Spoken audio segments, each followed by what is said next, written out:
Chers amis, bonjour, que Dieu vous bénisse et vous fortifie ce matin. Seigneur, merci pour ta fidélité, ton cœur de Père. Merci pour ta grande miséricorde. Je loue ton nom, je compte sur la puissance du Saint-Esprit pour nous conduire dans toute la vérité. Reçois toute la gloire au nom du Seigneur Jésus. Amen. Ce matin, devant ta souffrance, ou encore dans ta souffrance, dans ce que tu traverses, dans la position que tu te trouves, est-ce que tu es à l'aise? Est-ce que dans cette situation que tu es là, il est conforme à la parole de Dieu sur ta vie? Il y a des situations dans notre vie que nous voyons que cette situation-là n'est pas conforme à la parole de Dieu. Criez vers Dieu. Élève ta voix vers le roi des rois. Élève ton âme vers le Seigneur de gloire. Le Seigneur a dit dans sa parole qu'il a fait des projets sur ta vie. Et les projets qui sur ta vie, c'est des projets de réussite et non de mal. Des projets de succès, de délivrance, de guérison, d'accomplissement des promesses de Dieu dans ta vie. Quand vous allez pour un travail, vous avez un entretien avec un patron. Vous vous asseyez, le patron vous dit, voilà, je vais faire ça, je vais vous donner ça. Vous dites, je veux ça. Voilà les conditions du patron. Le patron va te dire, voilà, je vais te donner ça. Tu auras tant d'argent pour ton salaire. Voilà ce que je donne. Il a dit, tu feras ça, tu feras pas ça. Tu iras là, tu n'iras pas là. Voilà les conditions du patron. Tu es d'accord avec le patron. Tu signes. Ça veut dire, je suis d'accord. Les conditions que vous m'avez dites, moi, je suis d'accord dans ces conditions. Et quand vous êtes entré dans ce travail, vous vous rendez compte que les conditions du patron changent. Qu'est-ce que vous allez faire? Le patron vous a dit qu'il va vous donner 2 000 € à la fin du mois. Quand le mois est terminé, le patron vous appelle, il vous donne 600 €. Quelle est votre attitude? Qu'est-ce que tu vas dire? Comment tu vas réagir? Est-ce que tu vas prendre les 600 € qu'il te donne sans rien dire et dire voilà, c'est ce qu'il m'a donné? Ou bien tu vas t'empresser d'aller toquer sur la porte du patron pour dire au patron, j'ai besoin de vous voir. Parce que vous vous êtes convenu avec moi que vous allez me donner un salaire de 2 000 € et quand le mois est terminé, vous me donnez 600 €. Qu'est-ce qui se passe? Les conditions de Dieu, c'est la même chose. Le Seigneur a dit quelque chose en ce qui te concerne. Ce que Dieu a dit en ce qui te concerne, il faut que ça s'accomplisse. Au nom de Jésus. Quand vous voyez que les choses ne sont pas conformes à la parole de Dieu, ne restez pas là, la bouche ferme. Criez vers, frappez la porte de Dieu. Demandez un entretien avec votre Seigneur. Pour lui demander, c'est quoi? C'est pas ça que tu m'as dit. Voilà les conditions de ma vie. C'est pas ce que tu m'as dit. Et toi-même, tu dois vérifier pour voir, est-ce que toi aussi, les conditions que tu as prises avec lui, comment tu dois marcher, comment tu dois te comporter, est-ce que vous êtes clean, toutes les... Trop d'enfants de Dieu acceptent n'importe quoi. Trop d'enfants de Dieu sont en train, oui, ça va bon, on se résilie. Ouais, mais c'est comme ça, je ne peux pas faire différemment. Tapez du poing, criez vers Dieu, confessez vos péchés, demandez pardon à Dieu. Il faut que ce que Dieu a dit, il faut qu'il s'accomplisse dans ta vie. Lorsque nous regardons la parole de Dieu, nous voyons les promesses de Dieu à l'égard de ses serviteurs. Ça n'a pas été facile, mais ils ont tenu bon. Ils ont crié vers Dieu. C'est pas ça que tu nous avais dit. Quand le peuple est parti pour la bataille, Dieu avait dit, allez-y, gagnez. Je suis avec vous. Vous allez gagner. Et quand ils sont entrés au combat, qu'est-ce qui se passe? Ils se sont rendus compte que l'ennemi a commencé à les vaincre. L'ennemi a commencé à les taper. L'ennemi a tué le serviteur de Dieu qui était un homme de Dieu, qui savait ce que Dieu lui avait dit. Il est retourné vers le Seigneur pour lui dire, Seigneur, tu nous avais dit que tu nous donnes la victoire. Et regarde, nos ennemis nous ont combattu. Et c'est là que le Seigneur a répondu. Il a dit, il y a de l'interdit au milieu de vous. Achan a appris quelque chose, il a caché. Bien aimé, il faut comprendre dans le temps que tu vis, est-ce que ta vie est conforme à la parole de Dieu? Est-ce que ce que Dieu t'a dit s'accomplit ou pas? Que le Seigneur, beaucoup aujourd'hui disent, Dieu m'avait dit, mais je ne sais pas. À un certain moment, on est dans la croisée. Je ne sais pas si c'est Dieu, je ne sais pas si c'est le diable. Il faut savoir avec qui tu es. Il faut savoir qui tu écoutes. Il faut savoir quelle est la condition de ta propre vie. Beaucoup acceptent aujourd'hui le Seigneur et après ils abandonnent. Ouais, mais depuis le jour où je suis là, Dieu m'a rien donné. Dieu n'a rien fait. On m'avait fait des promesses. Rien ne s'est passé dans ma vie. Pourquoi? Il est bon pour nous de sonder notre propre cœur pour savoir si nous sommes dans le chemin, la vérité et la vie. Il est bon pour nous de sonder notre propre cœur pour voir si nous marchons selon les commandements du Seigneur. Dieu ne ment jamais. La Habakkuk a dit, si la prophétie tarde, tu dois l'attendre. Elle viendra certainement. Alléluia. Parce que Dieu n'est pas menteur. Arrêtez de vous résilier. Ouais, je ne sais pas. Voilà, c'est comme ça. Je ne sais pas pourquoi. C'est comme ça. Moi, depuis le jour où je suis là, on est assis dans la vallée de l'ombre de la mort et on dit, je ne sais pas. Dieu t'a fait une promesse, oui ou non? Bats-toi. Réclame cette promesse devant Dieu. Sonde ton cœur. Regarde où tu es. Est-ce que tu n'es pas sorti dans le chemin, la vérité et la vie? Est-ce que tu n'es pas entré dans une espèce de résiliation? Tu es couché dans le doute, dans la peur, dans la crainte. Et tu diras en ce jour, où est les promesses que Dieu nous avait faites? Dieu m'avait dit, est-ce que Dieu est menteur? Jésus a dit, je suis le chemin, la vérité et la vie. Les promesses de Dieu dans ma vie doivent s'accomplir au nom de Jésus. Je dois veiller à ce que ma vie soit conforme à la parole de Dieu. Et arrêtez d'accepter n'importe quoi. Quand vous voyez que les choses ne sont pas conformes à ce que Dieu t'a dit, tu dois commencer à te mettre en question. Sonde ton cœur. Et ce qui nous arrive aujourd'hui, beaucoup d'enfants de Dieu ne sondent pas leur cœur. Devant l'épreuve, devant les difficultés, devant la difficulté, devant ce que tu vis, qu'est-ce que tu fais? Tu ne sondes pas ton cœur.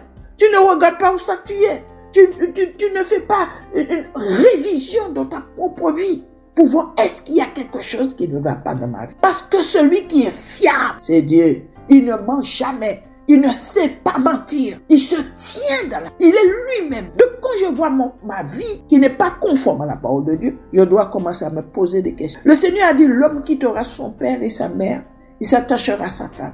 Les deux deviendront une seule chair. Dieu a dit dans sa parole que le mari doit aimer sa femme comme Christ a aimé l'Église. Il a dit que la femme doit être soumise. Il a dit que les enfants doivent être obéissants. Aujourd'hui, vous vivez dans un foyer du désordre du matin jusqu'au soir. Il y a quelque chose qui ne va pas. Dieu n'est pas menteur. Dieu ne va pas prendre de... Lorsque le Seigneur a vu la solitude de l'homme, qu'est-ce qu'il a fait? Il a pris le code de l'homme. Il a pris la côte de l'homme. Il a fait la femme. Parce qu'il a vu que l'homme était seul. Donc si Dieu voulait que dans le couple, on vive comme des coqs de combat, il n'allait pas donner à l'homme une femme. Mais il a donné à l'homme une femme. Pourquoi? Parce qu'il a vu la solitude de l'homme. Il a vu le besoin de l'homme. Donc il a donné à l'homme une femme. Il a dit, il n'est pas bon pour que l'homme soit seul. Et aujourd'hui, vous allez voir des foyers qui vivent comme des coqs dans un combat. Est-ce que cela c'est la volonté de Dieu? Regarde ce qui ne va pas regarde ce qui ne va pas dans ton cœur.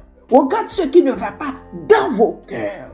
Dieu ne mettrait jamais deux personnes dans une maison pour qu'ils se tapent dessus, pour qu'ils vivent comme des insensés, qui se méprisent, qui se maltraitent, que l'homme ne prend pas soin de sa femme, que la femme n'est pas soumise, qu'il n'y a pas l'amour, qu'il n'y a pas l'entente, qu'il n'y a pas le moment de douceur. La Bible dit que le mari doit aimer la femme est considérée comme un sexe plus faible. Il doit prendre soin de sa femme, s'occuper d'elle, lui donner l'amour. Pourquoi Dieu a dit à l'homme d'aimer sa femme? Parce que le Seigneur connaît le cœur de la femme et il connaît le cœur de l'homme. Il aurait pu donner à l'homme d'autre. Il a dit, notre mari aime ta femme comme Christ a aimé l'Église. Regarde jusqu'où Dieu va. Pourquoi? Parce que Dieu considère que le couple est béni. Dieu considère qu'il aime le couple. Il aime les foyers. Et quand vous voyez un foyer qui vit dans le désordre, est-ce que c'est dans la volonté de Dieu? Non, ce n'est pas la volonté de Dieu. Le mari méprise sa femme. Le mari tape sa femme. Le mari court un peu partout. Il est adultère. Il est dans toutes ces choses où on court la femme. Est-ce que c'est dans la volonté de Dieu? Non, il y a quelque chose qui ne va pas. Chacun doit sonder son cœur pour voir qu'est-ce qui ne va pas. Dieu ne bénit pas dans le désordre. La Bible dit que le lit conjugal soit tout exempt de souillure pour que le couple puisse vivre dans l'harmonie, dans l'amour, dans le respect, que la vérité soit au milieu d'eux, que le mari ne cache pas sa femme, la femme ne cache pas à son mari des choses, qui se disent la vérité, qui s'aiment, qui se respectent. Voilà le foyer que Dieu bénit, parce que cela est dans la volonté de Dieu. Et souvent aujourd'hui, nous voyons des foyers, on vous dit, wow, il faut rester là parce que vous êtes mariés, même si vous tuez, c'est pas grave, restez là. Non, c'est pas la volonté de Dieu. La volonté de Dieu, c'est que le foyer prospère.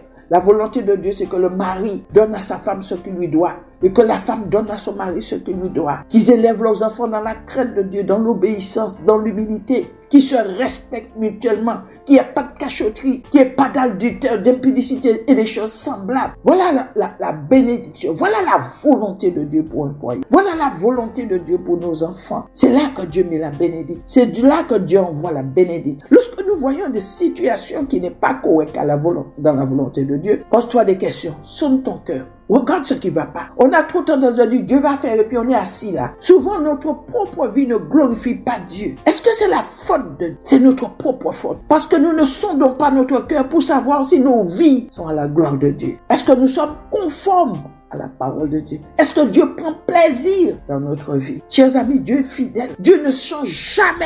Il a fait des projets sur ta vie, des projets de réussite, des projets de bénédiction. Dieu est ton Père, tout doit te réussir. Que tu prospères à tous égards, comme prospère l'état de ton. Ce n'est pas normal que tu es enfant de Dieu, tu es en train de mendier ton pain partout. Tu es en train de courir partout. Tu es l'enfant de Dieu, celui qui a créé les cieux, la terre et la mer et tout ce qui s'y trouve. Si Dieu voulait que tu souffres et que tu marches en mendiant dans cette vie, il n'allait pas te donner Jésus. Mais s'il t'a donné Jésus, c'est qu'il veut que tu prospères à tous égards, que tu sois en bonne santé, que tu prospères comme prospère l'état de ton âme. Et c'est ce qui nous arrive. Aujourd'hui, beaucoup abandonnent. Beaucoup disent Dieu n'a rien fait. Il laisse. Moi, je suis là, mais bon, voilà. J'ai demandé à Dieu ça, il ne m'a pas donné. Est-ce que Dieu veut que tu sois stérile? Est-ce que Dieu veut que tu passes des moments? Regardez Anne. À un certain moment, elle était devant Dieu. Parce qu'elle a considéré sa vie. Sa vie n'était pas conforme. Elle avait besoin d'un enfant. Elle avait besoin de voir la gloire de Dieu. Elle s'est présentée devant Dieu nuit et jour. Qu'est-ce que tu fais devant ta situation? Tu restes là dans la fatalité. Oui, c'est pas ouais, Dieu a fait. Ouais, mais j'ai accepté le Seigneur, ça fait longtemps. Aujourd'hui, ma vie est comme ça. J'ai rien. Je me suis trouvé dans la difficulté. Tu as notre Dieu. Tu as notre secours. Sonne ton cœur. Et c'est ce que nous ne savons pas faire aujourd'hui. Beaucoup ne savent pas descendre en eux-mêmes. Et regardez ce qui ne va pas. On met tout sur le dos du diable. Ah, c'est le diable qui a fait, c'est le diable qui a fait. Mais oui, mais si tu laisses une porte ouverte, le diable va faire. Parce que la Bible dit que le voleur ne vient que pour dérober, égorger et détruire. Mais la Bible dit la crainte de l'Éternel est le commencement de la sagesse. La Bible dit que Dieu aime ceux qui le craignent, ceux qui l'honorent, ceux qui le glorifient, ceux qui marchent selon sa volonté. Si vous vivez mal dans votre couple, c'est la faute de Dieu. C'est même pas la faute du diable. C'est ta faute, parce que c'est toi qui as laissé une porte ouverte. Ta vie n'est pas conforme à la parole de Dieu. Quand vous allez chez un médecin, il vous donne une ordonnance. Il vous dit de prendre ça, de prendre ça, de prendre ça. Si vous lâchez ça là, vous ne prenez rien. Ou bien si vous faites comme vous voulez, vous allez être beaucoup plus malade. Il y a un chemin. David pouvait dire, je serre ta parole de mon cœur afin de ne pas pécher contre toi. Il marchait dans les voies de Dieu. Il savait comment s'appliquer son cœur selon la parole de Dieu. Il y a beaucoup de personnes qui sont assises, je suis à l'évangile.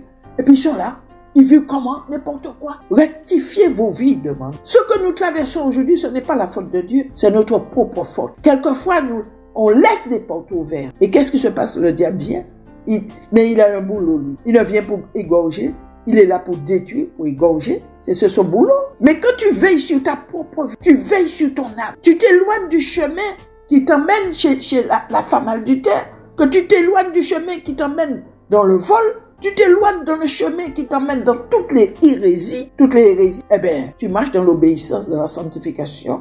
La promesse de Dieu s'accomplit. Pourquoi il y a de ceux qui posent? Parce que leur vie est conforme à la parole de Dieu. Dieu ne bénit pas dans l'iniquité. Dieu ne bénit pas dans le mensonge. Dieu ne bénit pas dans l'hypocrisie, dans la dissimulation. Dieu bénit dans l'obéissance. Dieu bénit dans la crainte de son nom. Que son nom soit célébré en ce matin. David pouvait dire dans le psaume 71, le psalmiste il dit, et moi, le psaume 71, le verset 14, il dit, et moi j'espérerai toujours. Je te louerai de plus en plus. Ma bouche publiera ta justice, ton salut chaque jour. Car j'ignore quels en sont les bornes. Je dirai tes œuvres puissantes, Seigneur éternel. Je rappellerai ta justice, la tienne seule. Ô Dieu, tu m'as instruit dès ma jeunesse. Et jusqu'à présent, j'annonce tes merveilles. Ne m'abandonne pas, ô Dieu, même dans la blanche vieillesse, afin que j'annonce ta force à la génération présente, ta puissance à la génération future. Écoutez ce que dit le psalmiste. Il dit, ta justice, ô Dieu, atteint jusqu'aux cieux. Tu as accompli de grandes choses. Dieu qui est semblable à toi? Tu nous as fait éprouver bien de détresse et de malheur, mais tu nous redonneras la vie. Tu nous feras remonter des abîmes de la terre. Relève ma grandeur, console-moi de nouveau, et je te louerai au son de la lutte. Je chanterai tes merveilles. Il savait considérer sa propre vie devant Dieu. Il savait là qu'il était tombé, et il demande à Dieu la force de se relever. Dieu nous aime, Dieu t'aime. La volonté de Dieu, c'est pas que tu sois encore là en train de raser les murs.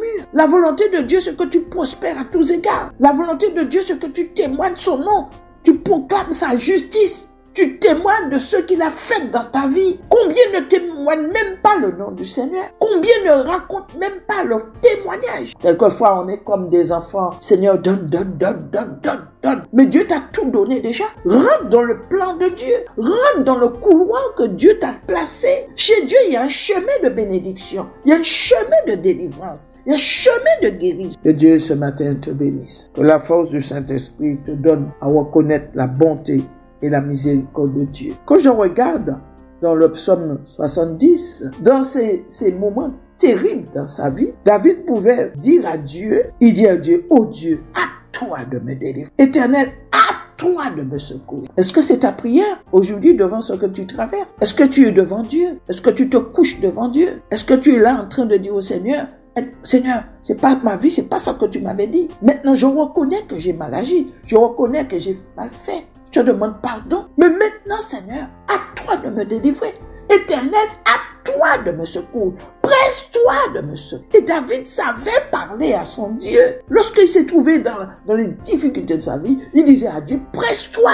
Viens vite me délivrer. Est-ce que c'est ta prière aujourd'hui? Ou bien tu es assis là, tu es en train de réfléchir comment, où ça que tu vas aller, qui est-ce qui va te délivrer, comment? Il y a de ceux aujourd'hui qui ont laissé la main de Dieu et qui retournent chez les charlatans, chez les voyants, chez tout ce qui est là, pour essayer de trouver du secours. Le secours se trouve en l'Éternel des armées. Il n'y a pas d'autre secours. Il n'y a pas d'autre Dieu. Il n'y a pas d'autre délivrance. Alléluia. Il faut que tu arrives à comprendre ces choses. La Bible dit 7 fois le juste tombe, il va se relever. Parce que le juste, quand il est tombé, il s'est rendu compte qu'il est tombé. Il va crier comme Éternel, à toi de me délivrer. Seigneur, à toi de me secourir. Viens. C'est ce que Dieu attend. Ou bien tu es assis là, oui, ça fait longtemps que je suis là. Dieu n'a rien fait pour moi. Ou bien tu es dans ton petit rituel de tous les jours. Seigneur, bénis-moi, bénis-moi, bénis-moi, bénis-moi. Et c'est tout. Tu te mets pas en question et beaucoup ne se remettent pas en question. Beaucoup ne sondent pas leur cœur. On est des victimes. Ah, le diable a fait, c'est le diable qui a fait, c'est le diable qui a fait. Ou bien c'est l'autre, c'est mon voisin, c'est mon frère, c'est celui-là. Est-ce que tu te mets en question? Est-ce que tu sondes ton cœur pour savoir si tu es toujours dans le chemin, la vérité et la vie? Et quand David a considéré sa voix, sa vie, il a demandé du secours à Dieu. Il a demandé de l'aide à Dieu. Mais vers qui te tourner aujourd'hui? Qui est ton secours? Qui est ta délivrance? Qui est celui qui te tient la main? Et David a dit, ô Éternel, alléluia, ô Dieu de ma louange, à toi de me délivrer. Seigneur, à toi de me secourir. Qu'ils soient honteux, confus ceux qui en veulent à ma vie. Qu'ils reculent et rougissent ceux qui désirent ma perte. Qu'ils retournent en arrière par le fait de leur honte. Ceux qui disent, ah ah, voilà. Ceux qui sont tombés parce qu'ils ont vu, ceux qui sont contents parce qu'ils ont vu ton malheur. Ils te voient tomber. Ils voient ta situation. Ils voient que depuis combien d'années tu es là, tu souffres. Ils rigolent. Ah, soi-disant, ils sont chrétiens. Soi-disant, ils ont un grand Dieu. Soi-disant, regardez notre situation. Il dit, ah, ils sont contents. Mais David savait vers qui se tourner dans ces moments difficiles. Il dit à Dieu qu'il retourne en arrière par l'effet de leur honte. Ceux qui disent, ah, ah, que tous ceux qui te cherchent soient dans l'allégresse et se réjouissent en toi. Il n'a pas pleuré pour lui-même, mais il a dit que tous ceux qui te cherchent, tous ceux qui te cherchent se réjouissent en toi et qu'ils soient dans l'allégresse parce que tu es le Dieu des délivreurs. Dieu te fera justice, il va te venger, il va te venger. Mais si tu t'accroches, si tu tournes tes yeux vers Dieu, si tu cherches le secours auprès de l'Éternel, l'Éternel te vengera. Il te fera justice. Alléluia. Et amen. Parce que c'est la vérité. Sonde ton cœur. Arrêtez de voir le diable, les autres, l'église, les ceci, les cela. Sonde ton cœur. Il est bon pour toi de revenir, de sonder ton cœur, de voir si tu es conforme à la parole de Dieu. Est-ce que ta vie glorifie Dieu? Et c'est ce qui nous arrive aujourd'hui. Beaucoup ne sont pas là. Beaucoup ne se remettent pas en question. Ils jugent Dieu, ils jugent le diable. il juge l'église, il juge tout le monde. C'est pas ça David a fait. Quand il a vu sa situation, il a demandé à Dieu. Et le noce que nous regardons, plusieurs fois. Il s'est humilié devant Dieu. Et Dieu a pitié de moi. Seigneur, fais-moi grâce. Seigneur, délivre-moi. J'ai péché contre toi. J'ai fait ce qui est mal à tes yeux. Je reconnais mon iniquité. Mais qui reconnaît aujourd'hui? Qui reconnaît qu'il a mal fait? Aujourd'hui, on va mettre ça sur le dos du diable. Le diable, il a un boulot, c'est de te détruire. Hein. Dès qu'il voit que tu n'es pas conforme à la parole de Dieu, il va entrer. Parce qu'il connaît la parole de Dieu. La Bible dit que le diable connaît la parole de Dieu, mais il craint. Il tremble devant la puissance de Dieur. Pourquoi? Parce qu'il connaît l'exigence. Il sait qui est Dieu. Il sait que la parole qui sort dans la bouche de Dieu ne retournera jamais à lui sans avoir accompli sa volonté. Alléluia. Et David pouvait considérer sa voix. Mais est-ce que tu considères ta voix? Aujourd'hui, regarde donc comment tu es enfant de Dieu. Regarde ta vie. Tu vis dans un couple, il y a des autres, matin, midi, au soir, vous criez, vous êtes comme des ennemis, alors que vous êtes des enfants de Dieu. Le problème est où? C'est ton mari? C'est ta femme? Ah non, c'est le diable. Il est bon pour vous de sonder votre cœur pour savoir si vous êtes dans la volonté de Dieu. Sondez votre cœur pour savoir si vous êtes encore dans le chemin, la vérité et la vie. David savait. Il dit que ceux qui aiment ton salut disent sans cesse, exalté soit Dieu. Il dit, moi, je suis pauvre et indigent. Oh Dieu, à toi ma faveur. Tu es mon aide et mon libérateur. Éternel, ne tarde pas. David savait descendre dans l'humilité devant Dieu, devant sa situation. Est-ce que tu es humble aujourd'hui? Ou bien quand tu te réveilles le matin, tu envoies le diable, tu tues le diable, tu lis le diable, tu fais toutes sortes de trucs le matin. Au nom de Jésus, tu dis. Il faut que ta vie glorifie Jésus. Il faut que ta vie glorifie Dieu. Il faut que tu sois dans le chemin, la vérité et la vie. Il faut que tu n'aies pas une trop haute opinion de ta personne. Que l'humilité qui précède la gloire habite ton cœur, habite ton âme, habite ton esprit. Parce que celui qui n'est pas humble, il ne peut pas reconnaître qu'il fait du mal. Il ne peut pas reconnaître le mal qu'il fait autour de lui. Il a raison, pas. Celui qui n'est pas humble, même devant Dieu, il a raison. Hein. Même devant Dieu, il a raison. Vous allez entendre des enfants de Dieu aujourd'hui qui mènent la guerre avec Dieu parce que Seigneur, il faut que tu fasses ça, tu fais ça. Si vous m'aimez, Jésus l'a dit, gardez mes commandements. Si vous m'aimez, gardez mes commandements. Comment tu marches? Ta vie, comment elle est? Est-ce qu'un jour tu t'es assis devant Dieu et puis sondez ton cœur? Que le Saint-Esprit de Dieu ramène ta vie, l'image de ta propre vie devant toi, pour te permettre de voir les erreurs, les fautes, ce que tu as fait, comment tu as parlé, comment tu as mal agi, comment tu as douté, comment tu as couru ça et là, cherché du secours partout jusqu'ici, tu n'as pas trouvé. Il est le seul secours, il est la seule vérité, il est la seule délivrance. Jésus, le roi des rois, le Seigneur de gloire. La Bible dit que Dieu a tant, tellement aimé le monde qu'il a donné son Fils, afin que quiconque croit en lui ne périsse point, et qu'il ait la vie éternelle. Dieu n'a pas envoyé son Fils dans le monde pour juger qui que ce soit. Dieu a envoyé son Fils dans le monde pour te sauver.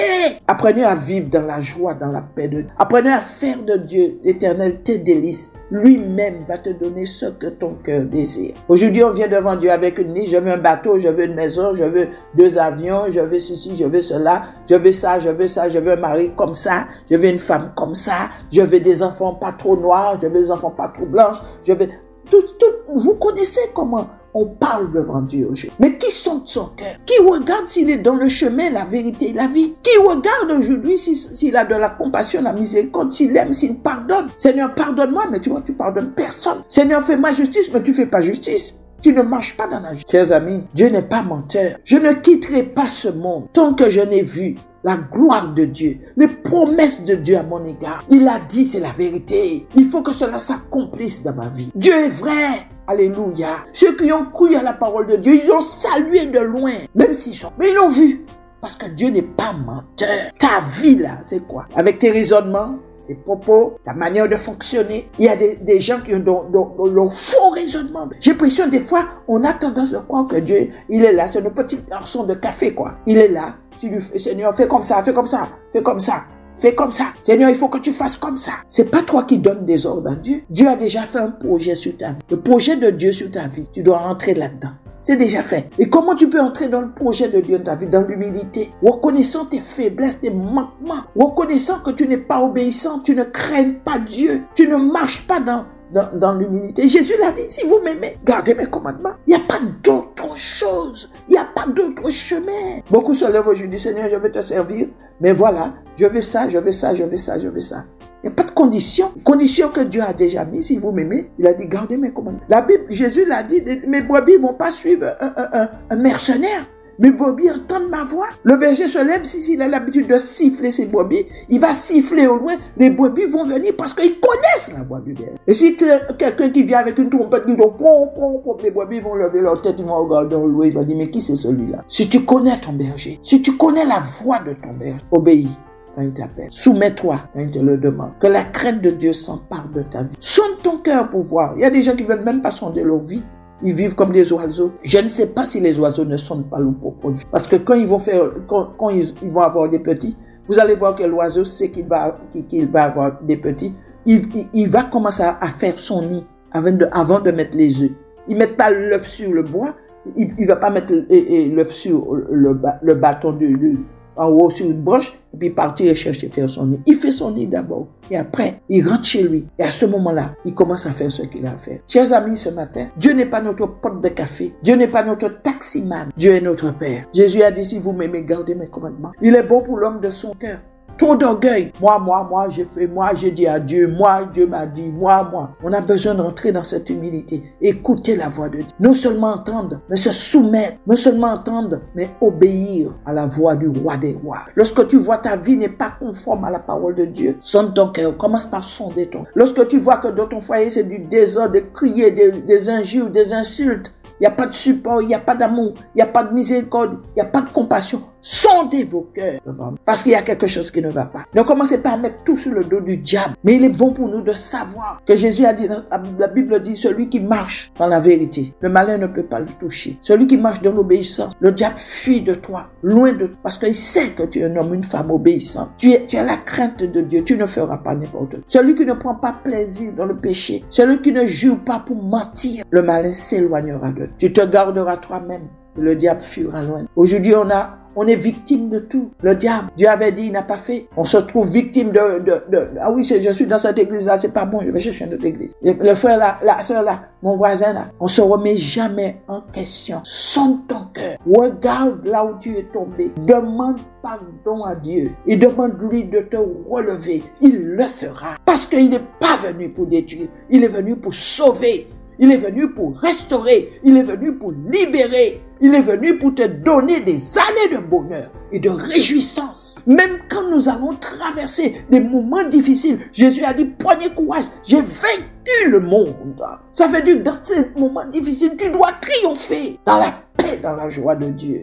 Alléluia. Beaucoup s'arrêtent aujourd'hui devant un murmure parce qu'on a dit du mal de toi. Tu t'arrêtes. Ça va pas comme tu veux. Tu t'arrêtes, sonde ton cœur, éprouve-toi toi-même. Regarde si tu es conforme. Regarde si Jésus fait ça demain. Est-ce que tu l'as pas encore lâché en quelque part? Est-ce que tu n'es pas sorti dans le chemin, la vérité et la vie? Aujourd'hui, on est fâché contre tout le monde. Il y a de ceux même qui sont fâchés contre Dieu. C'est la faute de Dieu. Alors que Dieu a fait un projet de réussite, bénédiction, de restauration, de délivrance. Dieu a mis une onction bénie sur ta vie quand il t'a sauvé. Il t'a dit, voici mon serviteur en qui mon âme prend plaisir. Mais comment tu vis? Comment tu vis devant? Que le Seigneur, ce matin, interpelle ton cœur et que tu reconnaisses tout ce qui t'arrive. Est-ce que ta vie est conforme à Dieu? Il y a l'épreuve que Dieu permet dans nos vies pour nous permettre de grandir. Il y a aussi notre résistance, notre rébellion, notre manière de vivre qui ne glorifie pas. Et le malheur nous atteint. Bien-aimés, chers frères et sœurs, il est temps pour toi de te réveiller et de sonder ton cœur. Les promesses de Dieu sont oui, amen. La Bible dit qu'il n'y aura pas de stérile chez toi. La Bible dit, lui ne manquera pas chez toi. Le pain ne manquera pas. Dieu pourvoit tous tes besoins. Il t'a dit de ne pas t'inquiéter du lendemain. Il t'a dit le lendemain pourvoira lui-même. Il t'a dit, si je suis avec toi, qui sera contre toi? Il t'a dit, toute fer forgé contre toi